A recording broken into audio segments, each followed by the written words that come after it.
Salam lestari. Halo Lor, kembali lagi di Dia Tomblok Channel. Masih bersama saya Dia dan Mas Bojo, Mas Alex Pujiwinarto.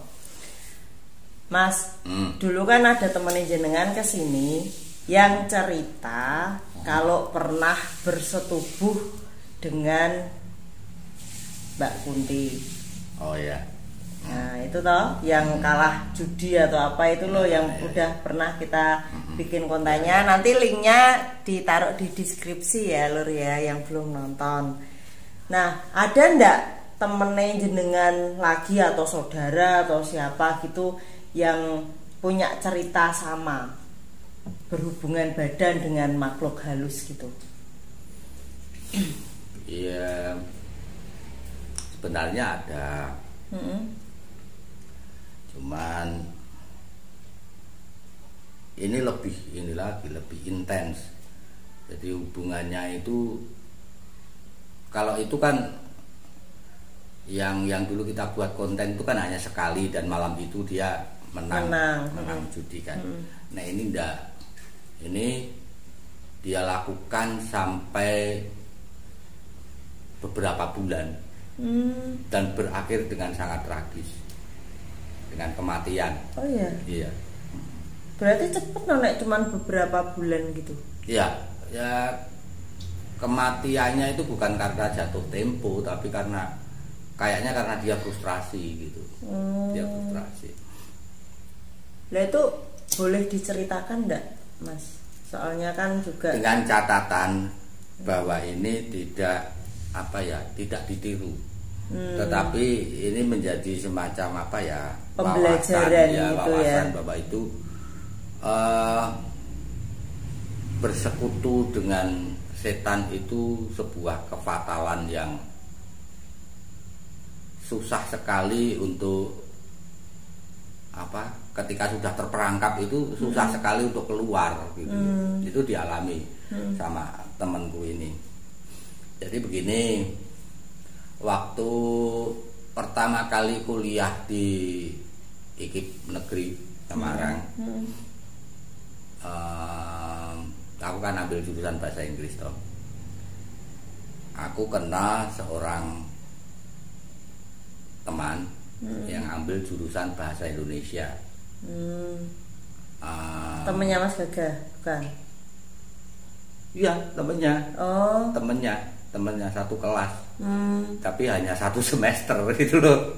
Akhirnya hanya satu semester karena ini meninggal gitu. Nah, jadi sebelum kenal Gagah, aku sudah kenal dia duluan. Dia anak bahasa Indonesia kedua yang ku kenal, karena yang pertama aku kenal itu temen kosku, si Bayu itu. Nah ini temennya Bayu, temennya Bayu, temennya Gagah gitu loh.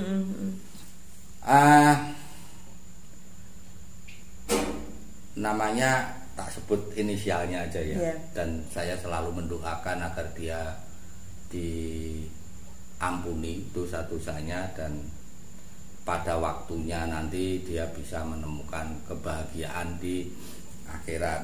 Amin. Inisialnya R. Namanya itu inisialnya R. Aslinya Tegal.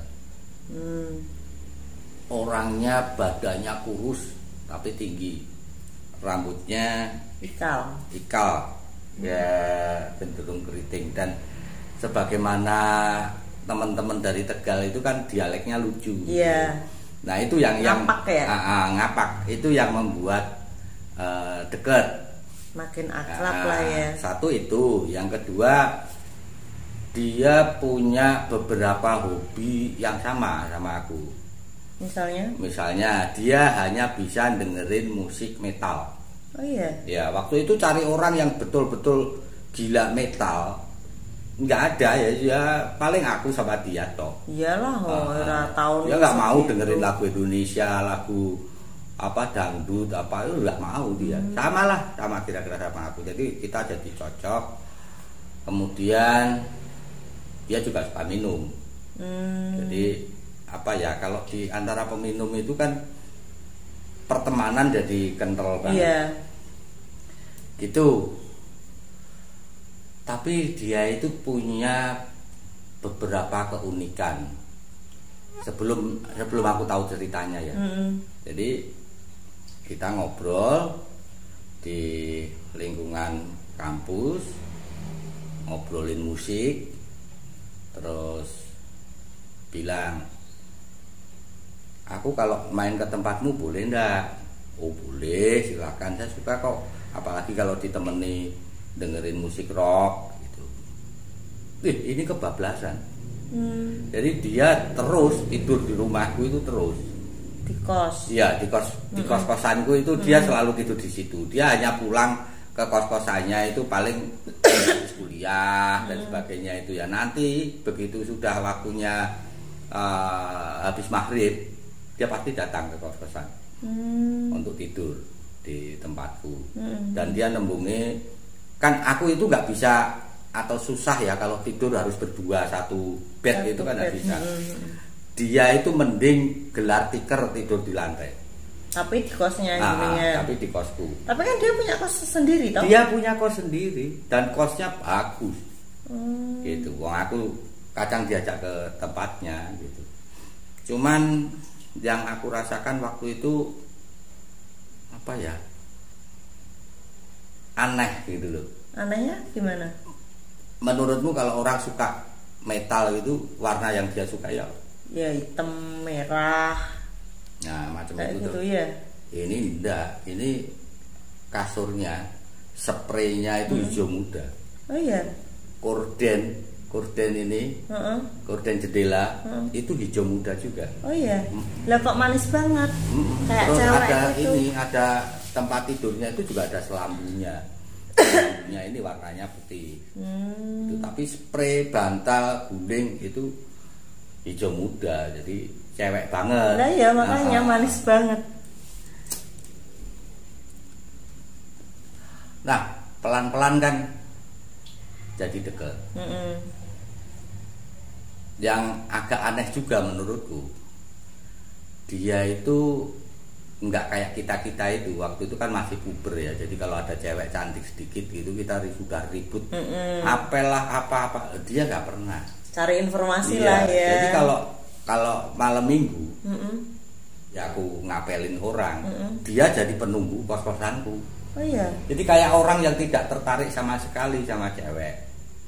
Nah, ketika mabuk, aku tanya, kamu kenapa sih kok aneh? Oh, anehnya di mana? Kamu itu lo punya kos bagus. Kamarnya ini apa? Aku nggak ngerti bayarnya berapa, tapi kamarnya cukup luas, bednya cukup besar, dan untuk ukuran mahasiswa itu luar biasa gitu loh. Tapi kok malah tinggalnya di kos-kosanku, kecuali tiap malam Selasa Kliwon itu pasti dia pulang. Oh iya. Untuk tidur di kamarnya. Berarti kamarnya itu cuma ditiduri sebulan sekali. Sekali Selasa Kliwon itu ya. Nah, terus dia jawab bahwa dia itu punya istri. Tapi istrinya itu datangnya itu sebulan sekali. Kalau malam Selasa Kliwon. Makanya kalau malam Selasa Kliwon aku nggak berani ini kemana-mana, aku pasti pulang tidur di situ, ada istriku soalnya. Gitu. Nah waktu itu aku pikir aneh juga, ini baru lulus SMA kok sudah punya istri. Gitu. Tapi pertanyaan-pertanyaan berikutnya kan pada saat itu nggak dijawab, belum dijawab, itu butuh proses. Nah setiap hari Selasa Kliwon, jadi setelah malam Selasa Kliwon itu dia pasti uangnya banyak banget. Jadi dia makan itu dia suka traktir gitu loh. Dan traktirnya nggak di warung, traktirnya di restoran, nonton bioskop. Jadi kayak orang bingung mau ngabisin uangnya. Iya, gitu tidak ya. mau naik bis, nggak mau bis kota itu nggak mau, angkot juga nggak mau, taksi, mabuk dan sebagainya. Udahlah pokoknya dalam sehari itu dia nggak tahu deh sudah ngabisin ngabisin berapa uang gitu gitu ya. Dan itu banyak sekali. Terus kadang-kadang dia belikan juga aku kaset rock. Zaman dulu kan pakainya tape ya. Zaman dulu kan pakainya tape dan agak susah cari itu.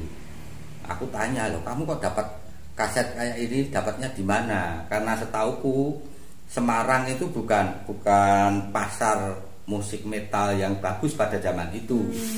Nah ternyata dia pesennya di Bandung atau di Jogja. Jadi toko kaset dari Bandung atau Jogja, dia pesen dari sana. Ya aku sambil ingat-ingat apa tragedinya. Nah berangsur-angsur setelah cukup apa ya, cukup kental. Untuk gambarkan kentalnya itu begini, sama gilanya soalnya ya. Kita sama pemabuk, sama-sama anak muda, jadi cara berpikirnya kan udah semi-semi nggak begitu logis.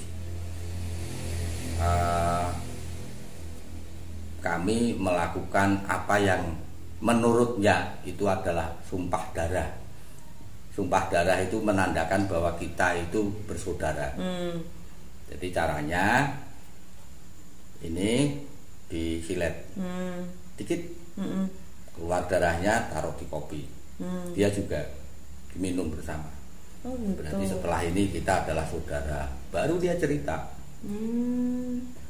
Jadi dia itu ternyata anaknya orang tidak mampu di Tegal. Kemudian dia lulus sekolah itu sudah lulus SMA maksudnya, sudah sambil melakukan ngamen, jual koran dan sebagainya. Tapi dia pengen banget kuliah. Nah, apalagi temen-temennya itu kan kalau mau lulus SMA gitu kan sudah pada ribut mau kuliah di mana itu. Yang kedua dia juga karena dia anak tertua kayak aku, dia mikir adik-adiknya, maka dia harus kuliah. Tapi dari mana uangnya? Kan dia bingung. Saking bingungnya, dari Tegal itu dia pergi sambil mencari ide. Akhirnya dia sampai di Pekalongan. Dan di sana dia pergi ke sebuah pantai, namanya Pantai Selamaran. Pantai Selamaran. Nah, dia cerita bahwa ketika sampai di Pantai Selamaran itu, pemikirannya sudah mending aku bunuh diri aja. Jadi karena daripada hidupku itu gagal, nanti aku malu dan sebagainya, maka dia putusin dia akan nyebur aja ke laut.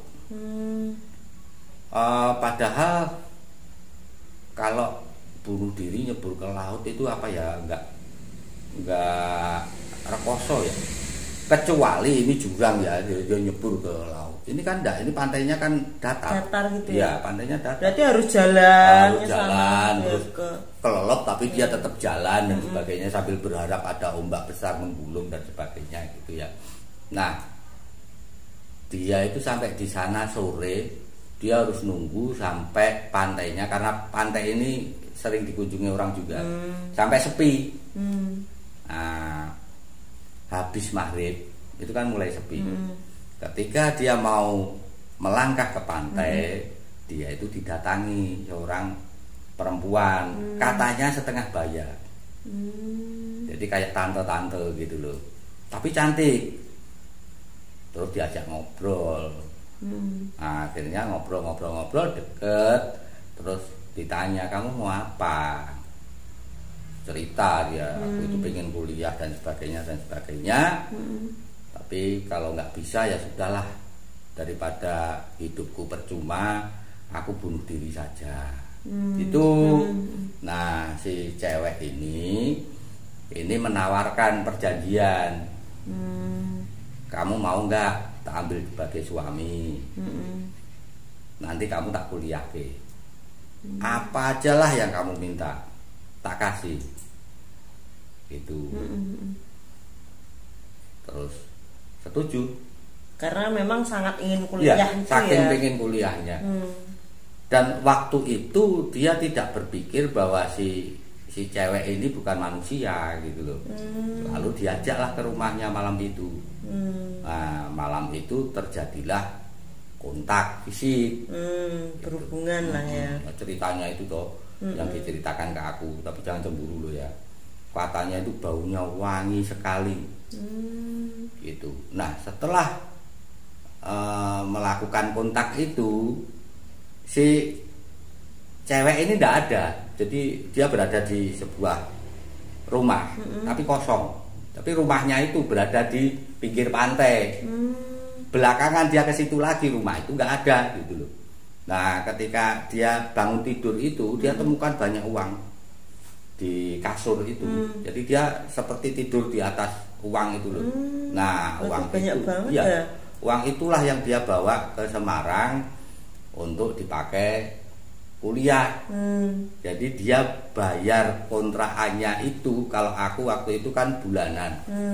Setahun langsung dibayar. Langsung dibayar setahun, dan ternyata hanya ditinggali selama 1 semester. Gitu. Nah, salah satu perjanjiannya itu setiap malam Selasa Kliwon dia harus melayani. Gitu. Nah itu maaf ya Mas, maksudnya gini, kalau mau dijawab ya monggo, kalau enggak ya enggak apa-apa kan. Maksudnya kan ini juga sensitif toh. Itu dia berhubungannya itu dengan siapa? Tokohnya ini tuh. Iya. Saya kira hampir semua orang tahu selamaran itu tempatnya siapa. Setahuku belakangan ya, setelah aku sendiri terlibat kesulitan dan mencari pesugihan, itu Dewi Lanjar. Oh gitu. Jadi dia memang suka pakai ini juga, pakai jari. Dia suka pakai jari apa khas Pekalongan itu loh. Nah,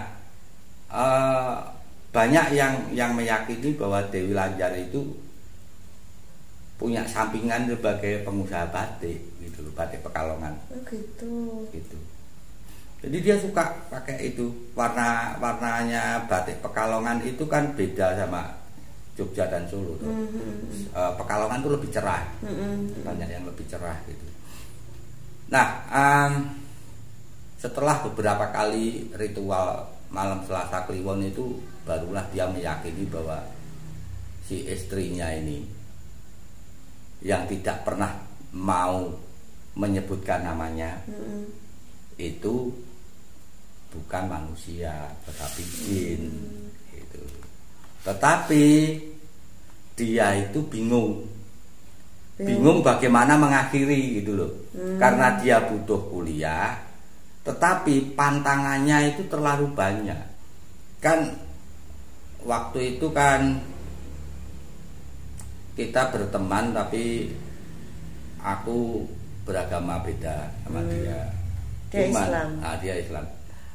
Cuman tak tanyain, aku heran loh, kamu itu kok nggak pernah sholat. Tapi maaf loh ya, aku nggak punya maksud apa-apa. Kan banyak juga temen yang mabuk, minum apa, tapi kan mereka tetap sholat gitu. Ini belas nggak sholat. Ternyata memang nggak boleh. Sama istrinya Iya, itu. perjanjiannya itu tidak boleh. Itu termasuk perjanjian, salah satu perjanjiannya ya. Nah, kemudian suatu ketika itu di hari Selasa Kliwon, habis malamnya tidur di kontrakannya itu, di kos-kosanku dia buka bajunya. Wah, ini penuh bilur-bilur kayak dicakar atau dicambuk. Jadi punggungnya itu penuh semua. Tapi dia berasa sakit enggak? Sakit. Oh. Wah, itu cerita. Jadi ketika dia melayani itu sudah nggak kayak manusia. Jadi dia diperbudak. Ya suruh macem-macem lah sambil disabeti itu. Gitu. Dan dia menyodok aku dengan pertanyaan, nek wis ngene iki gunane duit apa? Kalau sampai seperti ini aku terus gimana? Sedangkan bertobat nggak boleh, kan nggak boleh sholat, gitu. Jadi dia bayangin hidupnya nanti akan terus begitu, setiap malam Selasa Kliwon harus melayani si jin ini sambil dicambuki, disiksa, tapi nggak boleh bertobat. Sampai kapan? Kan gitu. Ya, mungkin pada akhirnya itu dia merasa putus asa mungkin ya. Depresi loh itu. Depresi ya. Jadi sebelum ujian semester itu dia pamit sama aku. Lek, aku mau pamit. Loh, maksudnya kuliahku meh tak tinggal wae. Jadi mau dia tinggalkan. Nah terus kamu mau kemana? Sudahlah, aku mau mencari kebebasanku sendiri. Gitu. Loh enggak, kamu itu mau pergi kemana? Mau pulang apa mau ke rumah temen atau kemana? Aku mau ke Surabaya. Katanya di sana dia juga punya temen gitu loh. Aku tak lari ke Surabaya. Mungkin kalau aku ke Surabaya dia tidak mengejar-ngejarku, intinya gitulah. Tapi yo namanya jin yo kemana aja ya tetap dikejar. Nah waktu itu kan aku belum punya wawasan sampai segitunya kan. Aku waktu semester 1 itu ya baru belajar jadi pawang ular, itu belum paham soal begituan. Jadi aku nggak bisa ngasih nasihat apapun. Jadi sedihnya sampai sekarang itu karena pada saat dia mengalami itu aku nggak, kalau ditanya itu aku nggak punya pendapat. Menurutmu aku kudu piye gitu, aku ya gak ngerti caranya muncul piye. Karena pernah juga dia coba, dia itu pada ini malam Selasa Kliwon tidak pulang. Wah, ketika dia tidur di rumahnya temen itu semalaman dia mimpi teriak-teriak. Jadi dia mimpi didatangi ular yang sangat besar, terus dia dipukulin begitu. Hasilnya sama, paginya tetap ada bilur-bilur itu. Dia balik ke kos-kosannya, ke kontrakannya, kamarnya itu sudah berantakan semua, kayak ngamuk gitu. Iya, ya kayak ngamuk. Jadi dia nggak ngerti ini caranya lari gimana, cara mengakhiri perjanjian gimana. Soalnya nggak nanya di awal loh ya. Iya ya, karena waktu itu kan memang yang dia pikir untuk kuliah toh gitu. Nah kemudian karena memang sudah nggak bisa dicegah, aku juga nggak bisa kasih solusi. Kayaknya aku usul untuk pergi ke ulama atau kiai, dia nggak berani. Jadi akhirnya ya sudah, aku lepas dia pergi. Nah beberapa hari kemudian ramai berita si R ini meninggal tabrakan di Surabaya dengan taksi. Gitu. Jadi taksinya itu nabrak pohon kalau nggak salah. Gitu. Nabrak pohon atau jatuh gitu loh. Tapi dia dalam keadaan naik taksi. Lah yang aneh itu harusnya itu si sopir celaka. Karena dia duduk di belakang. Sopirnya yang celaka kan harusnya kalau nabrak atau jatuh kan tetap yang depan yang ini. Itu enggak, sopirnya lecet aja enggak. Oh iya. Dia yang ini. Yang celaka. Kayak ya Mas, berarti ya, kayak atau mungkin gini.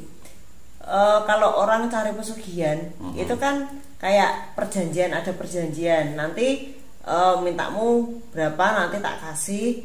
Pokoknya waktumu 10 tahun misalnya. Kayaknya dia enggak. Karena dia tidak tahu bagaimana mengakhirinya. Kalau keyakinan saya waktu itu, dia secara sepihak memutuskan untuk menyelesaikan itu dengan cara melarikan diri, di mana dianggap oleh si istri dalam tanda petik ini sebagai pengkhianatan. Ya sudah, selesai. Itu Mas, tapi gini ya, jenengan kan pernah bercerita kalau orang ambil pesugihan gitu, Iya. itu kan berarti dia meninggalnya kan tidak waktu yang ditentukan oleh Tuhan, Iya. gitu kan? Karena dia perjanjian sama si yang Iya. dimintain itu. Nah, selama sisa hidupnya yang harusnya dia meninggal 20 tahun karena perjanjian itu dia 10 tahun, dan yang 10 tahun itu kan berarti dia mengabdi sama itu toh. Nah, ini berarti iya si R itu juga nantinya mengabdi sama itu, atau setelah kan maksudnya nek pengetahuan jenengan sekarang, nek pengetahuan saya soal meditasi pesugihan, gitu. soal pesugihan bukan hanya meditasi. Kan aku pernah juga mau ngambil dari Dewi Lanjar. Itu sampai kiamat. Oh gitu. Jadi sampai kiamat aku harus menjadi budaknya. Oh Itu. Bukan misalnya harusnya dari Tuhan dia mati umur segini karena perjanjian dia lebih awal, berarti dia di sisa hidupnya enggak. itu sampai kiamat. Oh sampai kiamat. Iya. Wah ya serem ya. Nanti ketika kiamat si pesugihan ini, jin pesugihan itu punya hak untuk ngomong bahwa orang ini mengambil dari punyaku. Jadi setelah kiamat dia diampuni apa tidak? Kayaknya kok tidak gitu. Berat ya. Berat. Jadi apa ya? Menjadi tidak layak gitu, menjadi tidak seimbang. Jadi dia mau beliin temennya kaset, mau kasih makan di restoran, bahkan enggak sebulan sekali lah, katakanlah tiap hari. Itu ya tidak akan ada gunanya kalau sudah begitu tuh. Nah, kayaknya dia mengalami pencerahan itu terlambat. Jadi dia sadar bahwa dia sudah tidak bisa keluar dan segalanya sudah terlalu rumit. Akhirnya dia mencoba lari ke kota lain, yang terjadi kecelakaan itu. Tapi kayak dia udah ngerasa ya, karena kan pamit sama jenengan kan mau pergi ke Surabaya. Ya, kayaknya dia kerasa bahwa dia akan percuma lari itu. Tapi mungkin dia sudah tidak bisa melanjutkan itu. Coba bayangin teman-temannya hidup bahagia, punya pacar, nantinya punya istri. Dia bayangin sebulan sekali dia dipukulin kayak gitu kan. Ya benar juga sih, kalau kayak gitu kan uang banyak tapi nggak bahagia ya Mas.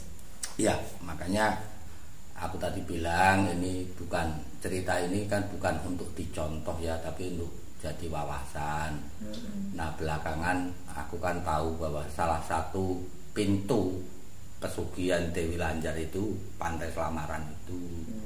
Nah melihat ciri-cirinya, misalnya warna hijau. Karena apa? Karena waktu aku ngambil pesugihan di Dewi Lanjar itu juga sama, syaratnya seperti itu. Oh iya. Gitu. Jadi suruh nyediain kamar gitu. Nyediain kamar khusus, tidak boleh dimasuki terutama pada hari tertentu. Nah, ini warnanya harus seperti ini gitu ya, ada selambunya dan sebagainya. Kemudian bersetubuh itu ya. Nah, habis bersetubuh itu nanti ada uang di atas kasur. Gitu. Tetapi kalau dilihat dengan meditasi sebenarnya bersetubuhnya tidak dengan manusia. Ini sama-sama jin ya. Maksudnya jinnya itu tidak menyerupai manusia. Kalau dengan meditasi kelihatan. Jadi kita sedang bersetubuh sama ular. Ya gimana nggak enak. Gitu. Serem. Nah itulah dunia setan. Untungnya waktu aku ngambil itu nggak bisa jadi Dewi Lanjarnya datang tapi bilang dia nggak sanggup ngasih. Gitu. Jadi dia terus terang ngomong. Nah ciri yang lain lagi adalah batik. Jadi aneh juga, dia kayak orang Bali itu juga pakai jari batik gitu. siang-siang gitu kalau pas gak kuliah itu main kos itu pakai itu. Tapi aku pikir karena dia memang jurusan bahasa Indonesia itu kan banyak penyair, banyak apa kan, seniman kan, nyentrik nah, gitu ya. aku sendiri juga suka berkesenian, wah ini seniman ini gitu. Tapi dia itu mau membelikan aku apapun, tapi kalau aku minta batiknya itu nggak boleh. Yeah. Padahal kan gonta ganti, bu aku minta batikmu. Udah lo tak kasih uang sana beli sendiri di Pekalongan gitu, jangan minta, ini tidak boleh. Nah, belakangan setelah deket dia cerita itu dari istrinya gitu. Tapi Mas, setelah meninggal itu pernah ndak maksudnya nemuin jenengan, mimpiin jenengan atau nggak apa pernah, gitu? nggak pernah, jadi seperti putus. Nggak bisa. Jadi aku mencoba pakai meditasi juga setelah beberapa waktu setelah itu kan aku belajar meditasi secara khusus. Nah itu kan ada keisengan untuk melihat dia juga, nggak bisa. Kayak ditutup gitu. Kayak ditutup. Jadi kayak ada tirainya, Sekat gitu ya. ada sekatnya, nggak bisa. Ya untungnya jenengan pas mau ambil itu ndak bisa ya Mas ya. Lah ini malah dapat harta yang luar biasa. Ini dong. Loh, iya no, daripada uang bertumpuk-tumpuk kan. Buat apa sih? Lah iya, buat apa? Mas, si R ini pinter ndak di kuliahnya gitu, akademisnya tuh pinter ndak? Enggak. Enggak. Aku nggak ngerti bagaimana dia bisa diterima ya. Karena pada waktu itu untuk kuliah di IKIP, meskipun IKIP negeri itu bukan pada saat itu bukan termasuk perguruan tinggi favorit, tapi cukup susah juga karena ada tes praktek juga. Soalnya kalau lulusan IKIP tuh pasti jadi guru ya Mas ya, itu pasti ya. Nah, kenapa aku bilang dia akademiknya nggak pinter, karena setiap kali ada tugas misalnya kayak bikin makalah atau apa pekerjaan dia bayar temennya gitu. Jadi makalah dibikinkan apa dia bayar, uangnya banyak. Minuman aja dia bukan minum kayak kita yang mahasiswa gitu. Misalnya minumnya itu yang impor itu, yang botolnya bagus-bagus. Tapi itu di awal-awal. Lah ya kan wong dia hidupnya cuma berapa bulan ya, yang maksudnya itu kan di awal-awal setelah dia tahu dia depresi kan pasti juga nggak aneh-aneh kayak gitu juga toh? Masih. Malah makin kenceng dia, akhirnya kan tidak cuman itu, dia kan juga narkoba. Jadi frustrasinya itu tidak hanya dalam bentuk omongan, hidupnya itu makin kacau. Jadi tadinya itu suka minum bareng aku, akhirnya itu nanti datang ke kos-kosanku itu dia sudah kondisi mabuk. Udah minum sendiri. Dia sudah minum sendiri, gitu. Nah terakhir itu malah dia narkoba. Sampai aku, hidupmu kok jadi rusak seperti ini. Dan dia bilang ya memang kalau sudah begini ini uang jadi gak ada ininya sih. Karena katakanlah dia pengen biayai adik-adiknya, ya kan tidak perlu menghemat dengan tidak minum. Setiap saat itu dia mendapatkan uang dalam jumlah yang cukup gitu. Jadi bingung mau ngabisinnya malah gimana bingung ya, cara menghabisinya gitu. Mas, jenengan kan tadi kan cerita si R ini kan juga sefrekuensi sama jenengan toh, suka musik rock kan gitu. Nah itu kan banyak grup-grup metal yang jenengan sukai toh, pasti kan dia juga suka kan gitu. Nah itu yang paling dia sukai itu apa Iron Maiden, apa Deep Purple atau Led Zeppelin gitu. Dia paling suka itu grup yang namanya Motorhead. Motorhead itu agak keras ya? Oh zaman itu keras, tapi dia vokalisnya itu nggak bisa apa ya, teriaknya itu nggak bisa tinggi gitu loh. Jadi suaranya itu malah kayak suara dari kubur itu menurutku. Kayak nyekrin gitu. Serak-serak tapi rendah. Dulu belum ada. Gitu. Dulu belum ada scream. Gitu. Mau tahu nggak lagu yang paling dia sukai? Apa? Dancing on Your Grave. Artinya menari di atas kuburanmu. Jadi sampai sekarang itu kadang-kadang aku kalau ingat dia tak puter lagunya. Iya. Judulnya Dancing on Your Grave, yang nyanyi Motorhead. Itu lagu yang dia sukai. Aku merinding kalau Kontan bisa ingat ini loh, rambutnya yang keriting tinggi, matanya yang cekung, ini kayak ada tiba-tiba ada petir. Iya, ada petir. Ini matanya cekung, hitam, terutama setelah dia mulai narkoba ya. itu ya. Ya emang malu banget sih kalau. Ya yang penting kalau aku sekarang dia mendoakan dia lah. Iyalah, harus dia, didoakan. Semoga diampuni dosa-dosanya.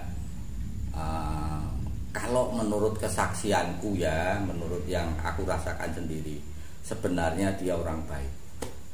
Cuman pada waktu dia sedang limbung pada saat SMA itu, yang sampai ketemu, yang saya curigai sebagai Dewi Lanjar itu, mungkin dia tidak punya tempat untuk bertanya atau tempat untuk minta tolong, sehingga akhirnya malah ketemu sama itu.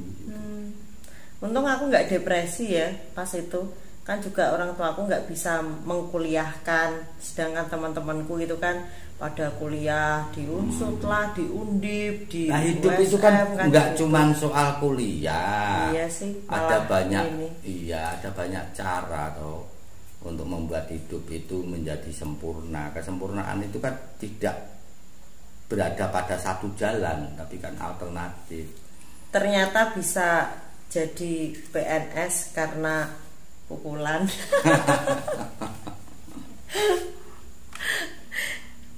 Udah gitu ya. Ya itu tadi Lur sedikit wawasan dari ceritanya Mas Alex. Diambil hikmahnya, diambil yang baik-baiknya saja, yang jelek nggak usah ditiru, karena semua itu sudah digariskan sama Tuhan. Disyukuri aja, manusia hanya mensyukuri, dijalani gitu ya Mas. Iya.